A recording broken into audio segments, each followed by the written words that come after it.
kita dibatasi oleh durasi waktu. Dan slide yang terakhir ini ada LKPD yang harus kita kerjakan. Kedua aktivitas, yaitu aktivitas pertama dan aktivitas kedua. Pak, suaranya kedengaran Pak.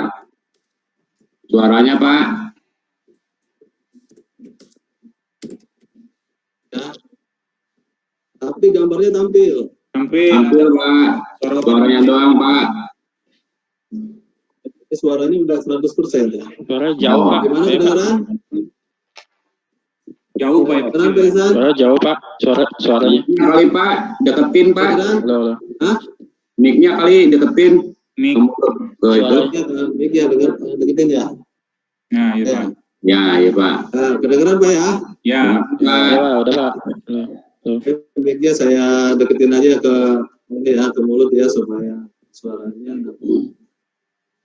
Itu ada slide yang terakhir yaitu LKPD 1, lembar kerja usaha didik. Ini ada aktivitas pertama dan aktivitas kedua. Aktivitas pertama ini perintahnya itu buat 2 kelompok saja karena ada 3 siswa. Kelompok itu 6 siswa. Lalu didiskusikan dengan teman-teman kalian oleh guru tentang kata kuncinya, pengertian, jenis, fungsi, dan bahan jaringan nirkabel. Caranya cukup kalian browsing saja di internet. Kata kuncinya tentang pengertian, jenis, fungsi, dan manfaat jaringan kabel. Kalian browsing di Google, lalu kalian sampaikan atau presentasikan. Lalu nanti ada aktivitas yang kedua, perwakilan kelompok juga. Ya. Oh, benar Pak. Siapa kelompoknya Ya Pak. yang dulu aja ya Pak? Ya, yang dulu aja lah. Yang dulu aja kelompoknya ya. Ya, yang duluan aja. Ya, yang kemarin-kemarin aja. Ya. Nah, sudah ada yang duluan, yang sudah kelompoknya. Sudah beres Siapa? Sudah beres, saya udah beres Pak. Kelompok saya Pak. Siapa yang mau tampil dari perwakilan kelompok? Pak Ihsan? Saya Pak. Kelompok 1 Pak. Ya, silakan Pak Ihsan. Ya Pak. Saya mau tampil ya Pak. Ya, silakan. Dimatiin dulu Pak. Screen-nya saya matikan dulu ya. Ya Pak.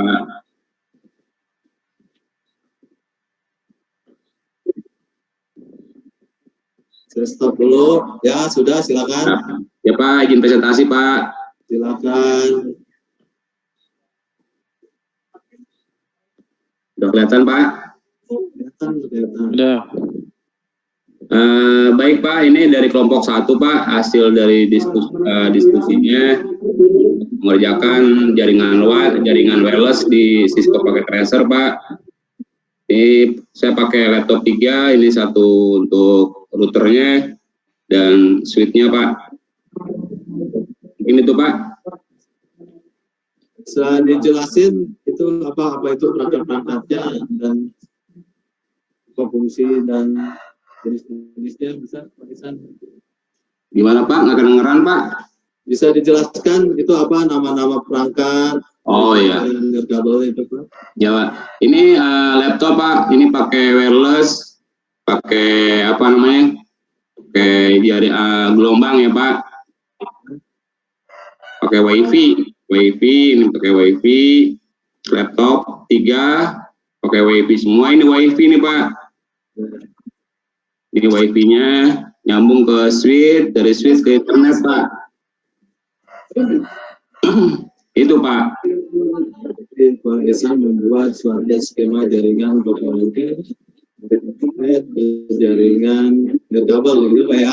Iya Pak, ini nirkabel nih Pak, dari laptop ke wireless Pak, ke router Pak.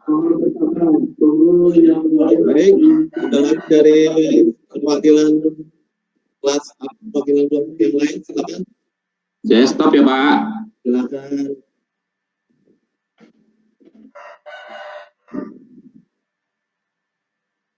Untuk yang materinya ada nggak? Materinya ya cukup disampaikan lewat internet. Misalnya kalian ketik kata kuncinya fungsi, manfaat, dan jenis jaringan nirkabel. Disampaikan saja secara singkat. Silakan siapa yang mau mempresentasikan. Kelompok saya, Pak. Oh iya, silakan Pak Sueb. Pak Budi ya? Saya Budi, Pak. Ya, silakan Pak Budi. Ya, saya ingin menjawab yang di classroom tadi, yang pengetahuan fungsi jaringan nirkabel. Jadi secara fungsi jaringan nirkabel tidak jauh beda dengan jaringan kabel biasa atau wire network, Pak. Dalam kata lain, jaringan nirkabel dapat dikatakan merupakan pengganti sekaligus pengembang dari jaringan kabel yang berfungsi sebagai media penghubung atau transmitter. Contoh paling mudah ialah menghubungkan suatu komputer ke komputer lainnya, berbagi data, atau memungkinkan komputer dapat terhubung ke internet. Itu Pak, itu untuk soal pengetahuannya. Yang nomor 3 saya jawab. Ada lagi yang lain? Ya, Saya Pak Iksan Nuril. Silakan Pak Nuril. Nah ini jadi, mau izin jawab Pak. Jadi manfaat dan keunggulan dari jaringan nirkabel ini, jadi yang pertama itu adalah praktis. Jadi untuk menggunakan nirkabel kita hanya perlu menyediakan sebuah alat pemancar dan pastikan jalur komputer penerimanya juga punya receiver. Lalu yang berikutnya, yang kedua yaitu akses dari mana saja. Jadi setiap perangkat itu bisa terus sambung dalam jaringan nirkabel asalkan sinyalnya masih bisa diperoleh. Lalu yang ketiga yaitu mendukung banyak perangkat. Jadi bukan hanya perangkat komputer saja, jadi hampir semua seperti smartphone atau handphone itu saat ini juga sudah bisa mendukung fitur-fitur untuk jaringan nirkabel seperti WiFi. Terus jaringan yang mudah diperluas, misalnya melakukan instalasi jaringan di tempat luas seperti gedung, itu bukan masalah lagi karena terdapat perangkat tertentu yang bisa memperluas jangkauan sinyal untuk jaringan. Lalu produktivitas ini bisa meningkat. Nah ini misalnya sebuah perusahaan dengan sebuah komputer yang terhubung dalam satu jaringan tentu akan meningkatkan produktivitas. Ya, jika bicara soal manfaat, ini dalam hal berbagi data. Lalu dari segi keamanan, nah saat ini jaringan nirkabel sudah didukung juga dengan provider dengan segudang fitur keamanan yang ada sehingga keamanan data menjadi lebih terjaga. Seperti itu, Pak.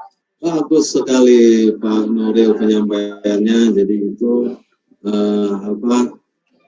presentasi dari Pak Nuril bisa diterima. Gimana teman-teman? Apa ada tanggapan atau ada penyampaian atau tanggapan dari Pak Nuril tadi yang telah disampaikan? Cukup Pak. Cukup Pak. Cukup. Baik, kalau cukup kita lanjutkan selanjutnya, yaitu Bapak sudah mengirimkan membuat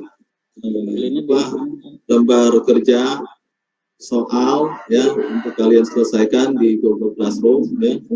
Bapak memberikan lembar kerja pada Google Classroom, silakan dikerjakan, buka Google Classroom-nya ya. Lalu kemudian kerjakan, Bapak pantau dengan melihat Google Classroom. Lalu nanti kita bahas, kita jawab soal-soal tersebut. Ada 5 soal ya. Kita jawab.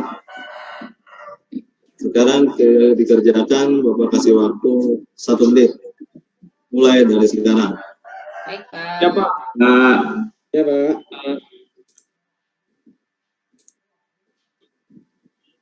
Selesai, Pak. Sudah Pak, sudah. Sudah tuh. Udah beres Pak? Ya Pak. Dah. Sudah, Pak. Udah ya. udah beres Pak. Ini adalah tampilan Google Classroom kalian. Di sini Bapak mau lihat siapa saja yang sudah gabung atau masuk di Google Classroom. Ya Pak.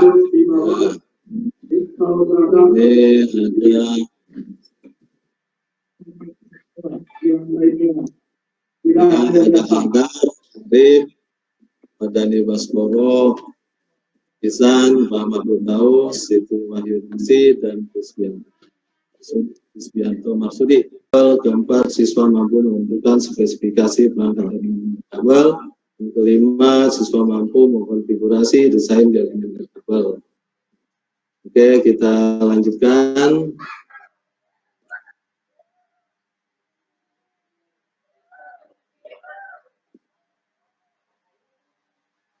Jaringan nirkabel atau disebut juga wireless network.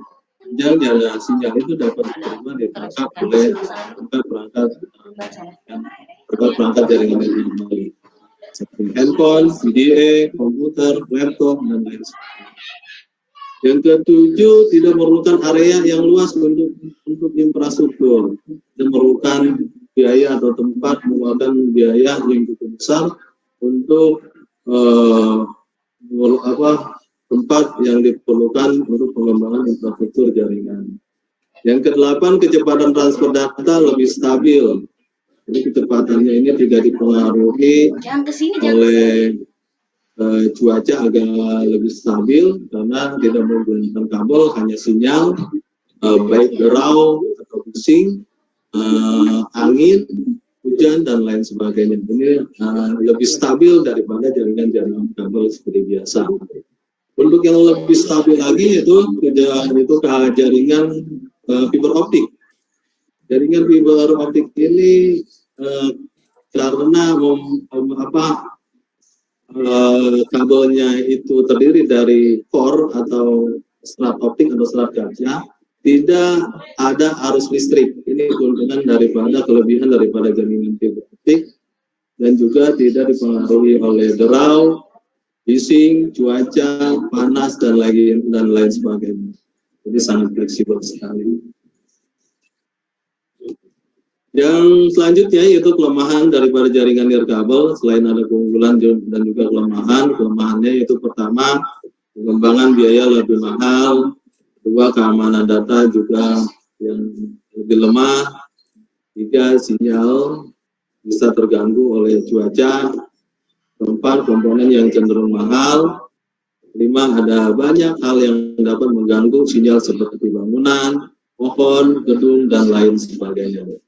Itu adalah kelemahan daripada jaringan nirkabel. Baik, selanjutnya jaringan nirkabel yaitu tipe-tipe jaringan nirkabel. Tipe-tipe jaringan nirkabel itu ada 4. Pertama yaitu WPAN atau Wireless Personal Area Network. Kedua yaitu WLAN, Wireless Local Area Network. Ketiga yaitu WMAN, Wireless Metropolitan Area Network. Keempat WWAN, Wireless Wide Area Network. WPAN itu skala kecil, peer-to-peer atau jaringan pribadi perorangan, sedangkan WLAN itu jaringan LAN antar ruang, antar gedung, atau antar lab, dan lain sebagainya. Yang ketiga WMAN, Wireless Metropolitan, ini jangkauannya lebih luas lagi antar gedung, universitas, dan lain sebagainya. Untuk WWAN, Wireless Wide Area Network, ini jangkauannya sangat luas lagi, itu menjangkau antar provinsi, bahkan sampai dengan jangkauannya sampai ke antar negara. Jangkauannya sangat luas. Kita lanjutkan ke slide yang terakhir. Arsitektur jaringan nirkabel. Jaringan nirkabel itu ada 2 arsitekturnya. Yang pertama yaitu jaringan ad hoc atau jaringan peer-to-peer. Yang kedua yaitu jaringan infrastruktur atau jaringan client server. Pada jaringan ad hoc ini yaitu atau jaringan peer-to-peer, dalam lingkungan WLAN yang sifatnya peer-to-peer atau ad hoc, beberapa pengguna dan area yang terbatas seperti ruang rapat dapat membentuk suatu jaringan yang setara tanpa menggunakan akses point jika mereka tidak memerlukan akses ke sumber daya jaringan. Yang kedua, jaringan client server, stasiun wireless berarti dengan network radio atau external modem menghubung ke akses point nirkabel yang berfungsi sebagai bridge antara stasiun-stasiun dan network backbone yang ada